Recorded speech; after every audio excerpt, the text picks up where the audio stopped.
नमस्कार, मी धनश्री रेवडेकर. पाहूया दिवसभरातल्या शिवसत्ताच्या काही ठळक घडामोडी.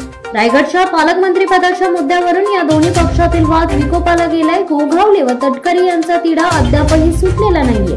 एरवी एकमेकांकडे ढुंकूनही न बघणारे गोगावले व तटकरे पालकमंत्री पदाची माळ आपल्याच गळ्यात पडावी याकरिता भाजपच्या वरिष्ठ नेत्यांना खुश करण्यासाठी शुक्रवारी एकाच कार्यक्रमात उपस्थित होते. त्यामुळे पालकमंत्री पदासाठी इच्छुक असलेले कट्टर विरोधक भाजप पुढे नतमस्तक झाल्याची टीका स्थानिकांनी दबक्या आवाजात केल्याचे दिसून आले. कर्जत तालुक्यातील किरवली ग्रामपंचायत विरोधात वांझळे गावचे ठाकरे कुटुंब गेले 3 दिवसांपासून उपोषणाला बसले. गावात एकाच अंतर्गत रस्त्याच्या कामातील उरलेला सिमेंट मटेरियल हा या ठाकरे कुटुंबाच्या जागेत टाकल्याने 2 घरांना रस्ता बनवून दिल्याचा आरोप ठाकरे कुटुंबाने ग्रामपंचायतीवर केलाय. ज्यावर ग्रामपंचायत अन्याय करत असून आमच्या वहिवाटीच्या जागेत ग्रामपंचायतीने जाणून बुजून अतिक्रमण केल्याचा देखील दावा कमलेश बळीराम ठाकरे आणि त्यांच्या कुटुंबाने केलाय. भारतीय संविधान आपल्याला बंधुभाव शिकवतो, त्यामुळे या एकतेच्या मूल्यांना तडा जाईल असे कृत्य आपल्या हातून होऊ देऊ नका. आगामी काळातील सण उत्सव एकोपाने साजरे करा. जातीय धार्मिक तेढ निर्माण होईल अशा आक्षेपार्ह पोस्ट टाकू नका. कुणीतरी टाकलेल्या पोस्ट डोळे बंद करून फॉरवर्ड करू नका असे आवाहन पोलीस उपविभागीय अधिकारी विनीत चौधरी यांनी केले. अलिबाग पोलीस ठाण्यात शांतता समितीची बैठक झाली. या बैठकीला संबोधित करताना विनीत चौधरी बोलत होते. अलिबागचा पांढरा कांदा आता बाजारात आलाय, परंतु या कांद्याला अपेक्षित दर मिळत नाहीये. त्यामुळे शेतकरी सध्या चिंतेत आहेत. त्यामुळे कृषी विभागाने शेतकऱ्यांना प्रोत्साहन देऊन आता मदतीचा हात दिलाय. त्यामुळे शेतकऱ्यांची आशा पल्लवित झाली. पांढरा कांदा गेल्या महिन्यांपासून बाजारात आला, त्यामुळे दर अपेक्षित नाहीये. आता जरी आवक कमी असली तरी भाव वाढ होण्याची शक्यता कमी आहे.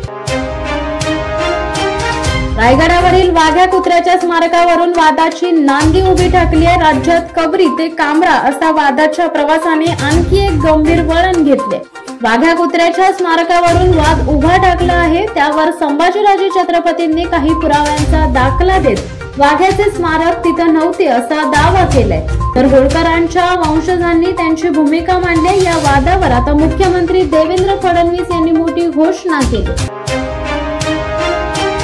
राज्य सरकारने मोठा निर्णय घेतलाय. विजेच्या दरात कपात केली जाणार आहे. महाराष्ट्र वीज नियामक आयोगाकडून मध्यरात्री उशिरा नवे दर जाहीर करण्यात आले.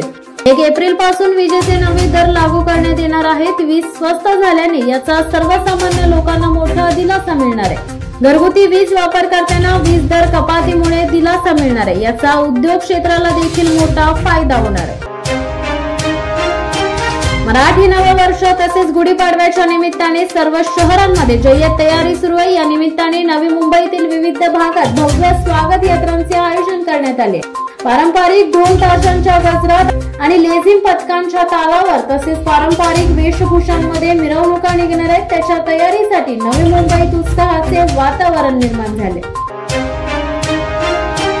सरकारने मच्छीमारांना सवलतीच्या दरात डिझेल पुरवठा करताना लादलेल्या जाचक अटींमुळे शेकडो मच्छीमार बोटी डिझेल कोट्यापासून वंचित आहेत. या बोट मालकांना जादाचा खासगी डिझेलचा वापर करून मासेमारी करावी लागत असल्याने संताप व्यक्त केला जात आहे. वेळेत बोटींची तपासणी न झाल्याने मच्छीमारांना सरकारकडून मिळणाऱ्या तेल कोट्याची प्रतीक्षा कायम आहे. त्यामुळे मच्छीमारांना आर्थिक भुर्दंड आता सहन करावा लागत आहे.